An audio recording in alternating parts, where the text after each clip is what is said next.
Hey y'all, so this is going to be a tutorial for ghost isolations, which look like this.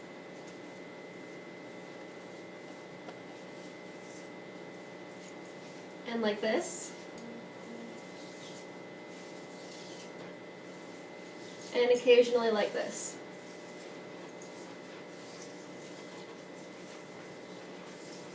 So one thing you should know how to do to learn how to do this trick is isolations and isopops. If you don't know how to do isolations or isopops, I have a tutorial on those as well, so check that out first. I also think that this trick is easier to do when using a smaller size hoop, just because isolations are easier to do with a smaller size hoop. So I think everyone does ghost isolations a little bit differently, but I'm going to teach it the way I do it. So to start, you want to know how to do a half isolation, which is essentially what you're doing during a ghost isolation. So that's this. So if you take your right hand and put it at like 9 o'clock on your hoop, and then bring it down over to 3 o'clock, and then you switch hands and you do the same with your left hand from 3 to 9. So get good at that. And once you get good at that and it feels comfortable, you put your other hand in at the top.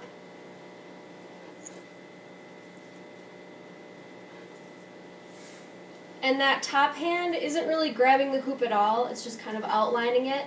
I kind of make like a circle with my fingers so that the hoop can just kind of glide through it.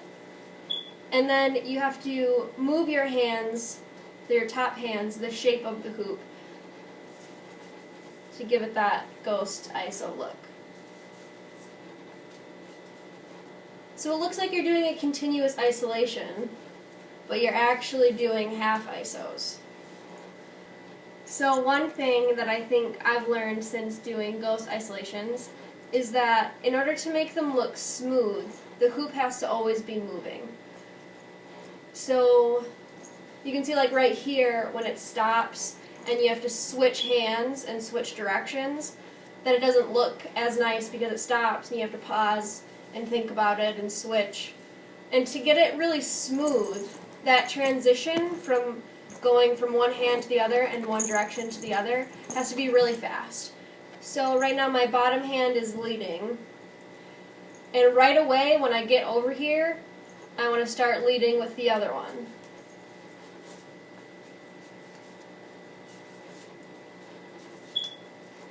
Also, one thing that I think makes it look smoother is never leaving your hands off the hoop for very long. So when you have to make that switch, like that, and like that, to do it really fast.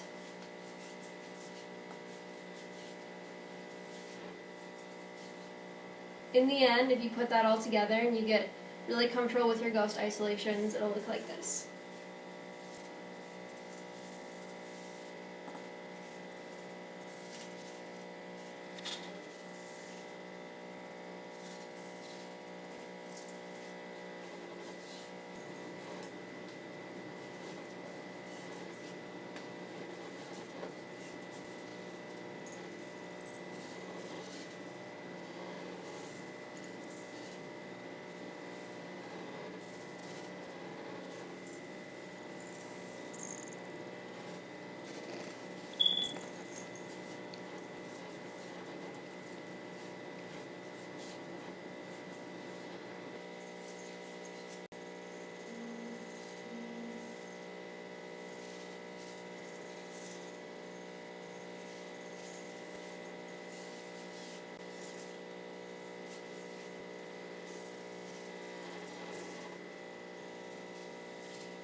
Now the ghost ISO pop, which is this, I think is actually a lot easier.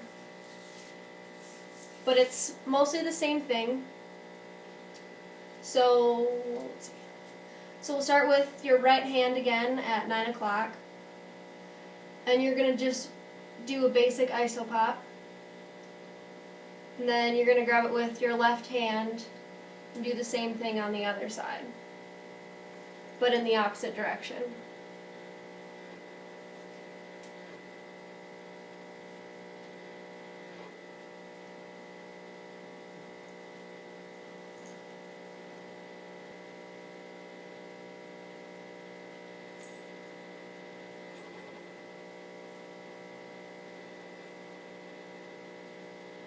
So when you get comfortable with that movement, you can start putting your other hand in. And it's the same thing as with the normal isolation. You just let that top hand kind of go around the shape of the hoop and trace it without actually gripping it.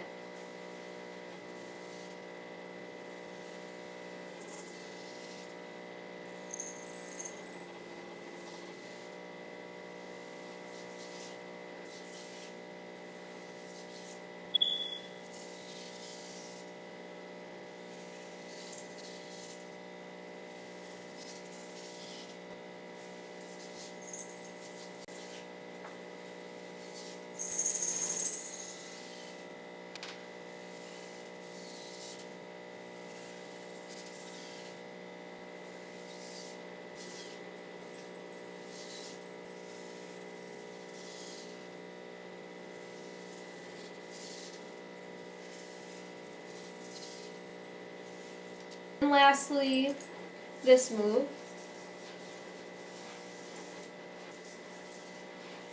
So this is actually one of my favorite things lately, and I think it's the easiest because you don't have to switch your grip or switch which direction you're isoing in because you're spinning your body. So start by just doing a basic iso pop in your right hand off to your left, and then you'll start to kind of turn your body and your grip will kind of start to change to the outside of the hoop. And so your hand is now like on the top, on the outside. You're going to bring it and do the isolation over the top of the hoop. Now you start turning your body back and turning your hand back onto the inside of the hoop, and then you're back into your normal iso pop.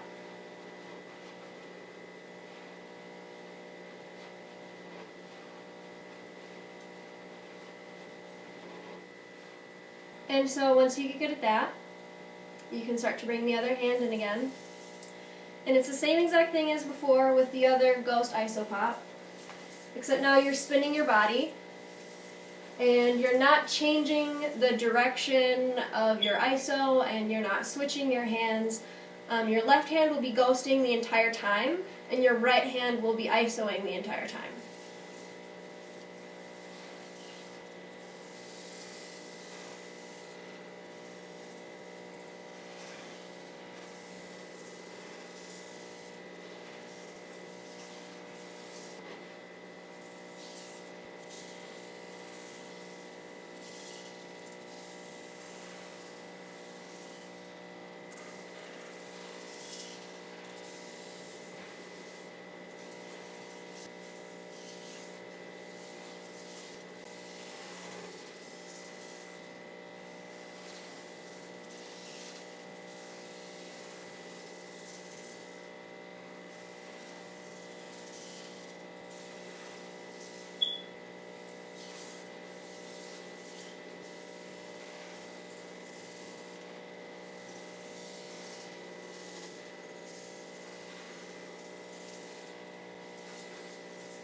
So I hope that this was helpful for you, and if you have any questions or comments or you need anything clarified, please comment and I will respond. Also know that I take requests, so if you want to see a tutorial for something specific, let me know and I can try to do it.